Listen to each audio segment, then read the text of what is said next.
Air Energy is your partner increasing efficiency and reducing downtime. Repair and maintenance of industrial air compressors can be drastically reduced if you keep a few things in mind.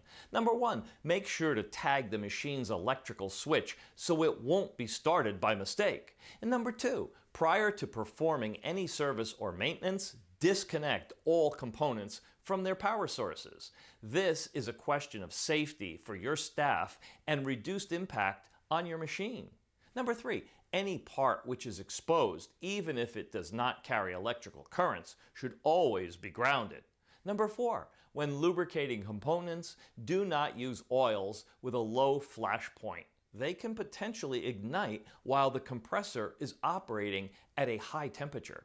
We're happy to help you maintain your air compressor in top shape. So give us a call today to set up a consultation or request a quotation.